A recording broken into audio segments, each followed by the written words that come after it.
할렐루야. 오늘 말씀을 함께 봅니다. 출애굽기 19장 3절.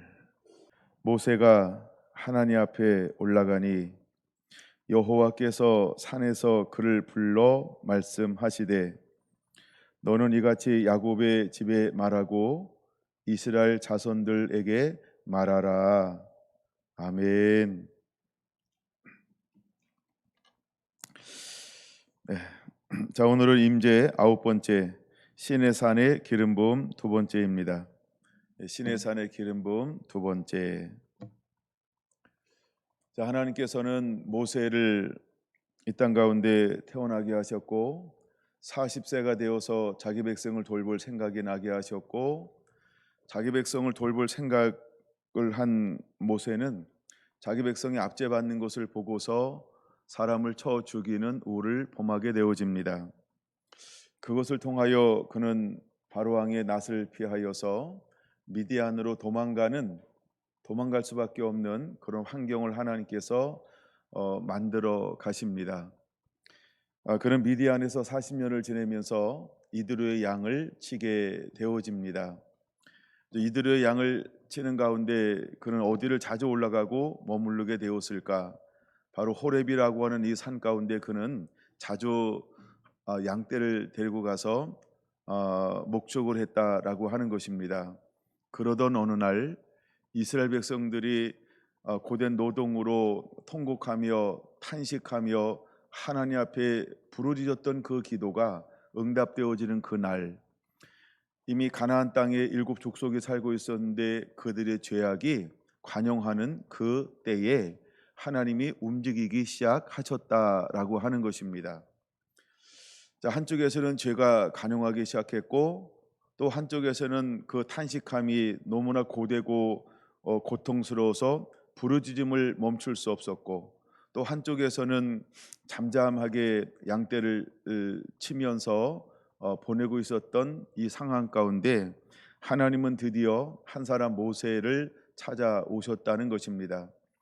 그리고 그를 찾아오셨을 때 떨기나무 불꽃 가운데 하나님이 그를 찾아와 주었다는 것이지요. 여러분, 장소적 기름 부음의 가장 중요한 것은 하나님의 임재인 것입니다.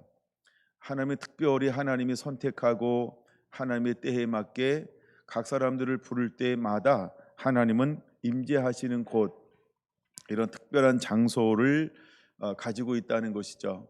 우리가 2023년을 시작하면서 바로 우리가 그런 장소적 만남이 일어나게 되기를 원합니다. 그래서 하나님이 나를 만나 주시는 곳, 내게 찾아오시는 그곳, 여러분 그런 만남의 장소가 여러분의 삶 가운데서도 이루어지게 되기를 원합니다. 할렐루야. 이제 시내산에서 하나님이 모세를 부르시고 난 다음에 그를 출애굽하게 하셨고, 드디어 이제 출애굽하고 나서 이곳에 3개월이 지나고 난 다음에 도착하게 합니다. 그러고 난 다음에 하나님이 먼저 하는 것 중에 하나는 무엇이냐 하면, 너는 스스로 성결케 하라, 옷을 빨아라, 그리고 3일을 기다리라. 하나님이 예비할 것에 대해서 말씀을 해주고 있다는 것입니다. 하나님이 그들을 예비하기를 원하셨던 이유는 무엇이냐 하면, 이제 내가 너희 가운데 임재할 거라고 하는 것입니다. 하나님이 임재하는데 잠잠히 임재하는 것이 아니고 보여지게 임재하십니다. 왜 하나님은 그들에게 보여지게 임재하실까요? 때로는 구름으로, 때로는 거대한 소리로, 때로는 지진으로, 여러 가지 모습으로 하나님이 그들 가운데 임재하실 것입니다. 우레로, 번개로, 구름으로, 나팔 소리로. 어찌 보면 이번에는 뭔가 좀 더 요란한 방법으로 오시는 것 같아 보입니다. 그러나 출애굽기 20장 20절은 우리에게 이렇게 말씀하고 있다는 것이지요. 하나님의 임하심은 너희를 시험하고 너희로 경외하여 범죄치 않게 하려 하심이니라. 모세를 부를 때 하나님은 잠잠히 모세 한 사람을 불렀습니다. 하나님의 불꽃으로 그들 가운데 모세에게 임하셔서 그들에게 역사적 사명을 안겨주고 있습니다. 그런데 이번엔 하나님이 200만이라고 하는 이스라엘 전체 가운데 하나님이 임재하기를 원하셨고, 그들이 하나님이 함께 하심, 하나님의 도우심, 하나님의 인도하심, 하나님의 보살피심, 하나님이 온 200만 명이 다 보아 알기를 원했다라고 하는 것입니다. 하나님께서 한 사람 아브라함을 불러 내었던 것처럼 하나님이 이삭을 만나 주었고 야곱을 만나 주었고 요셉을 만나 주었던 것처럼 하나님의 모세를 만나 주었던 것처럼 이제는 하나님은 놀라운 뜻이 하나 가지고 계셨다라고 하는 것입니다. 그것이 무엇이었을까? 하나님은 이스라엘 200만 전체에게 하나님을 보여주고 싶었다는 것입니다. 내가 너를 도울 것이다. 내가 너와 함께 할 것이다. 이제부터 내가 너에게 내가 누구인지를 보여주기를 원하시는 깊은 아버지의 마음이 있었다라고 하는 겁니다. 그래서 하나님의 두 가지의 목적을 가지고 오셨다라고 하는 것이지요. 하나는 나를 경외하게 하려 함이니라. 하나님의 장엄한 임재의 영광을 통하여서 하나님의 그 세미한 음성을 통하여, 때로는 맑은 물소리와 같은 그 음성을 통하여, 하나님은 때로는 번개와 같은 음성을 통하여, 때로는 지진이라고 하는 그 장엄한 하나님의 음성을 통하여서, 때로는 하나님의 그 나팔소리와 같은 그 음성을 통하여서 200만 이스라엘 백성들에게 하나님은 놀라운 뜻을 하나 가지고 있었다는 거예요. 그게 무엇이냐면 나를 경외하게 하려 함이라는 것입니다.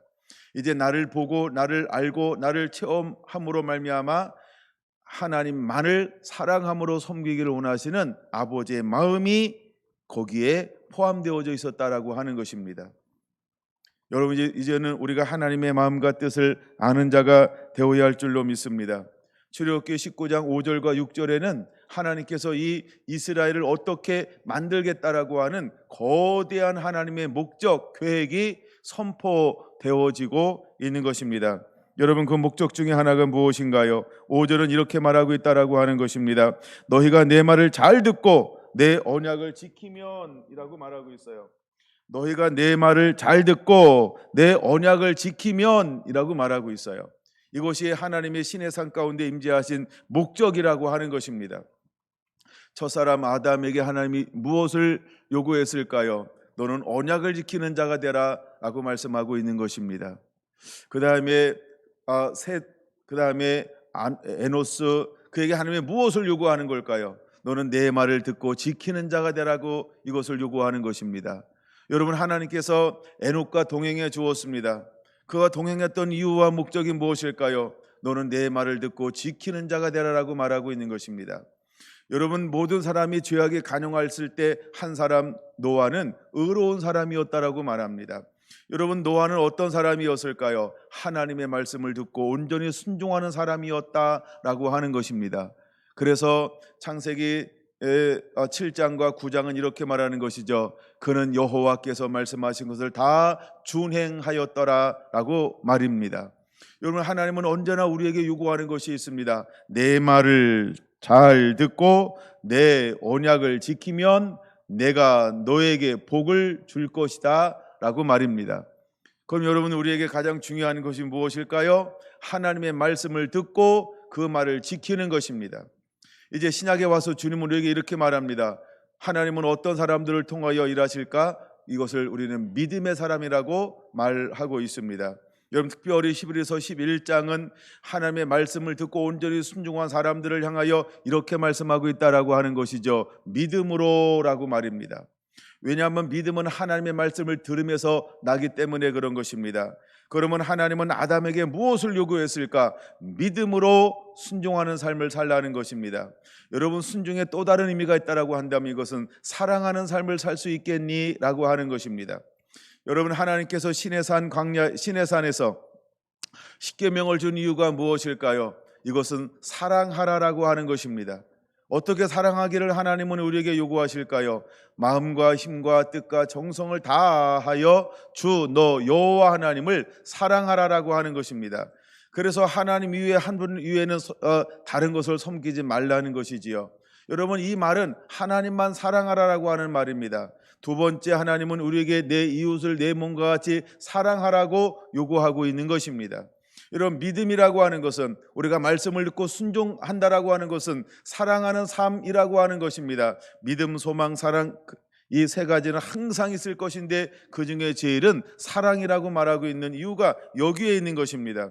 우리가 산을 옮길 만한 믿음이 있어요. 우리의 모든 것을 가지고 다 구제할 수 있어요. 그럼에도 불구하고 사랑으로 행하지 아니하면 아무것도 아니라고 말씀하고 있는 이유가 여기에 있는 것입니다.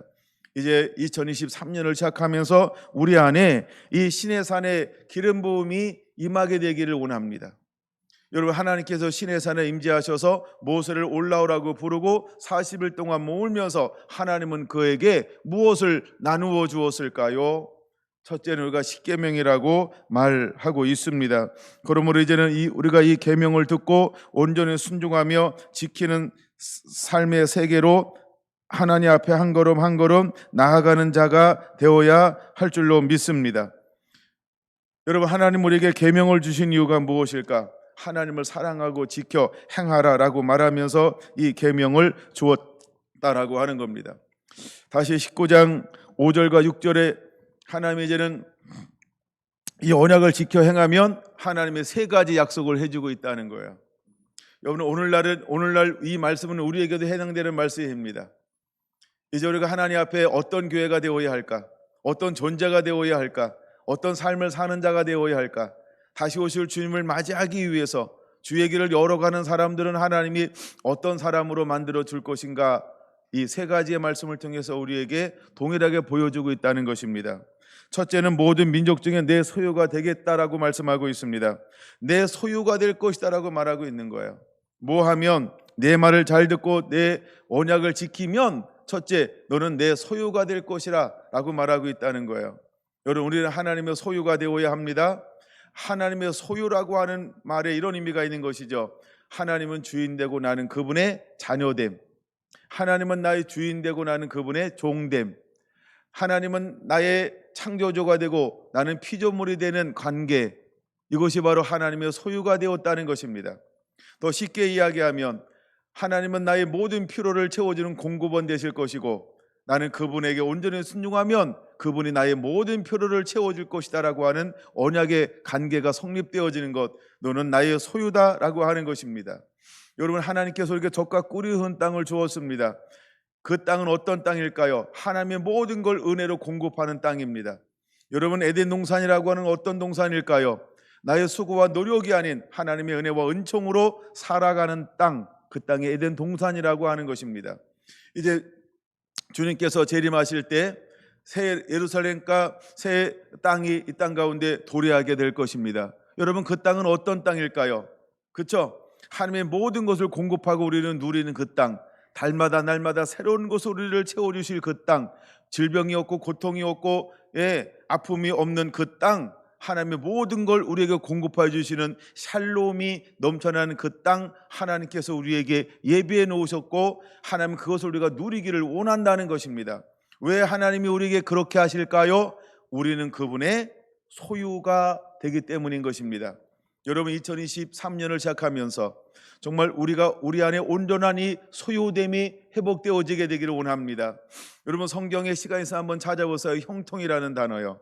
하나님은 형통이라는 단어를 언제 우리에게 허락하여 주시고 또 주시고 또 주시고 있을까요? 우리가 말씀에 순종할 때 하나님은 형통이라는 것을 허용해 주신다라고 하는 것입니다. 여러분, 여호수아 1장은 말합니다. 이 말씀을 항상 묵상하고 기록한 거 다 지켜 행하라. 그러면 내가 형통할 것이라고 말합니다. 여러분, 시편 1편 2절도 말합니다. 이 말씀을 즐거워하며 이 말씀을 주야로 묵상하라. 마지막에 이렇게 말하죠. 그럼 내가 다 형통하게 되리라 라고 말입니다. 여러분이 잘 아는 것처럼 요한 3서에는 이렇게 말합니다. 진리 가운데 행한다함을 들으므로 내가 범사가 잘되고 강건하기를 원하노라. 범사가 잘된다, 이걸 다른 말로 형통이라는 말인 것입니다.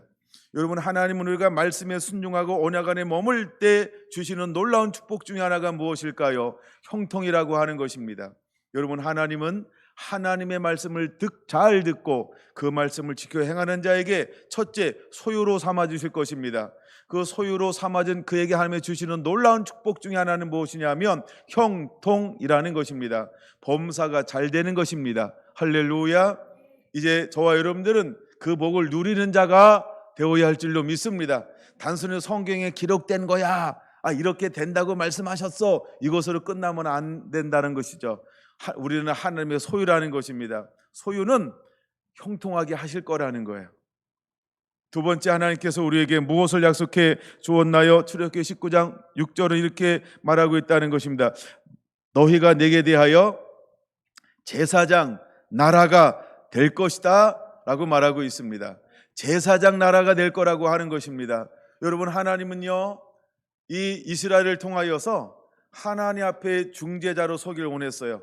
모든 나라, 모든 민족들이 하나님께로 돌아와 하나님을 예배하는 그 예배를 돕고 예배하는 제사장 나라로 하나님이 이스라엘을 선택하셨다라고 하는 것입니다. 여러분, 잘 생각해 보시기 바랍니다. 하나님이 아벨만 축복해 주었나요? 가인도 축복해 주었나요? 가인도 축복해 주었다는 것이죠. 여러분, 가인이 아벨을 죽였어요? 그를 사람들이 야, 네 마음대로 다루어 라고 내놨나요? 하나님이 그를 죽이지 못하도록 지켜주셨나요?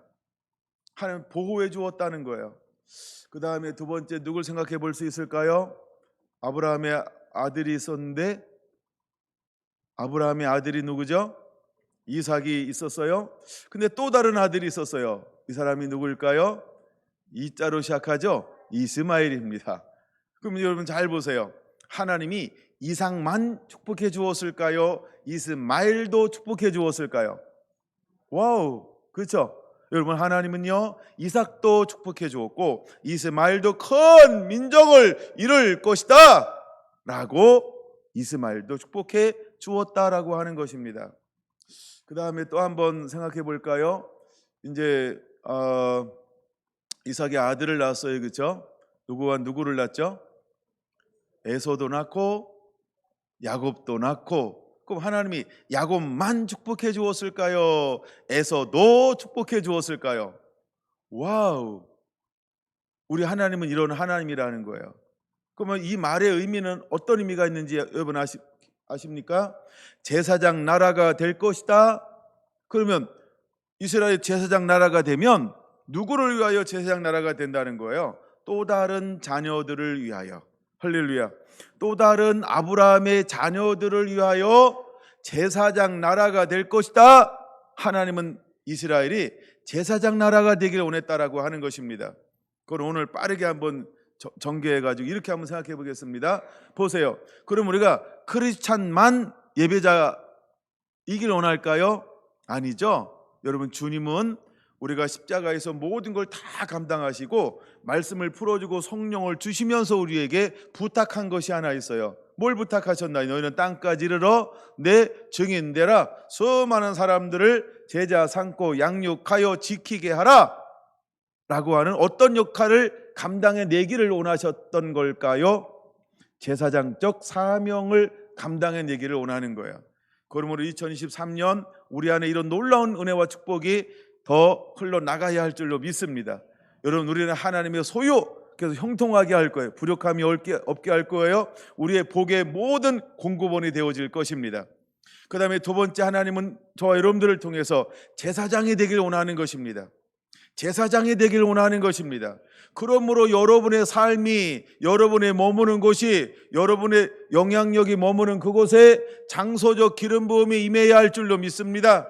장소적 기름 부음은 하나님이 임재하는 것입니다. 하늘문이 열리는 것입니다. 하나님의 영광을 공급하는 것입니다.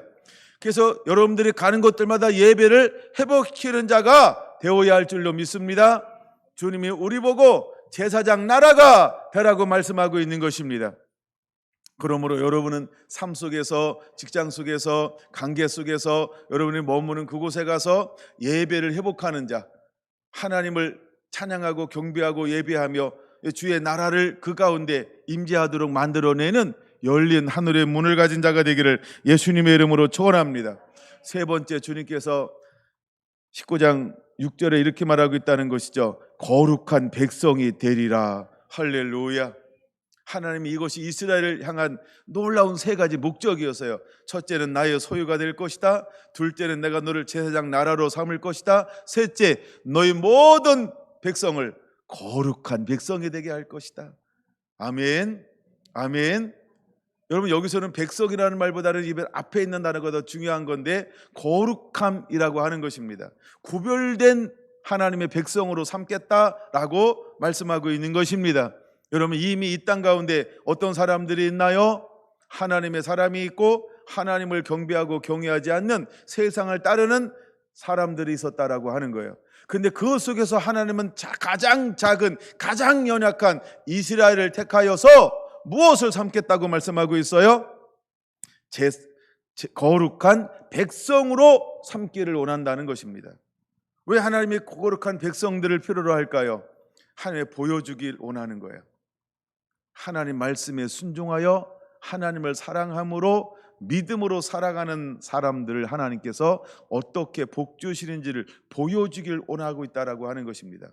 그래서 이 사람들을 통하여 하나님이 하고 싶은 게 뭘까요? 모든 민족, 모든 나라, 모든 열방이 주께로 돌아와 하나님을 하나님됨으로 모시고 섬기는 삶을 살아내기를 하나님은 원하셨다라고 하는 것입니다. 할렐루야. 여러분, 구약에는 대부분 이렇게 보이는 것처럼 보일 수 있어요. 하나님은 이스라엘만 사랑하신다 라고 말입니다. 근데 그렇지 않다는 걸 우리가 깨달아야 되죠. 그 다음에 신약에 와서 주님은 이렇게 말하고 있다는 것이죠. 성령이 너에게 임하시면 예루살렘과 온 유대와 그 다음에 사마리아와, 여기까지 괜찮을 수 있어요. 여기까지 괜찮을 수 있어야겠죠. 왜? 하나님의 소유요, 그 다음에 제사장 나라요, 거룩한 백성이니까 너희가 이들에게 복음을 증거하라 라고 말할 수 있어요. 근데 아버지의 뜻은 어디까지 나갈까요? 열방까지 나가는 거예요. 땅끝까지 나가는 거예요. 여러분, 하나님이 지금 이스라엘을 부르는 목적, 시내산에서 하나님께서 그들을 만나주는 목적 중에 하나가 무엇일까요? 거룩한 백성이 되라는 것입니다. 그래서 이들을 통하여 뭘 하길 원하는 걸까요? 그렇죠? 하나님을 소개하라는 것입니다. 너는 구별된 삶을 살면서, 너의 구별됨을 가지고 다른 많은 민족들을 섬겨낼 수 있겠니? 나는 너를 이와 같이 선택하노라 라는 아버지의 마음이 있었다는 것입니다. 이제 오늘날 우리에게 한번 적용해 볼까요? 우리는 어떤 사람이 되어야 할까요? 첫째는 하나님의 소유입니다. 그러면 우리는 말씀에 믿음으로, 그 다음에 순종함으로, 그 다음에 사랑함으로 이것을 살아내며 보여주는 자가 되어야 할 줄로 믿습니다. 이제는 나는 내가 죽고 내 안에 예수 그리스도가 살았다라고 하는 것을 삶으로 고백하며 보여주는 자가 되기를 예수님의 이름으로 축원합니다. 여러분, 우리는 하나님의 제사장 나라인 것입니다. 우리는 어느 곳에 머물든지 장소적 기름 부음, 장소적인 임재, 하늘의 문을 여는 자의 삶을 살아내는 자가 되어야 할 줄로 믿습니다. 할렐루야. 그 다음에 세 번째는 우리는 구별된 삶을 사는 것입니다. 우리의 삶 자체는 복음이어야 합니다. 우리 삶이 복음이어야 할 줄로 믿습니다. 우리의 삶이 작은 예수여야 할 줄로 믿습니다. 우리 안에 계신 예수님을 보여주는 자가 되어야 할 줄로 믿습니다. 그러므로 세 가지 기억하시기 바랍니다. 우리는 하나님의 소유라는 것, 할렐루야. 우리는 제사장 나라라고 하는 것, 할렐루야. 세 번째 뭐라고요? 우리는 거룩한 백성이라고 하는 것. 여러분, 이것을 기억하면서 나아가는 하루하루가 되기를 예수님의 이름으로 축원합니다. 할렐루야.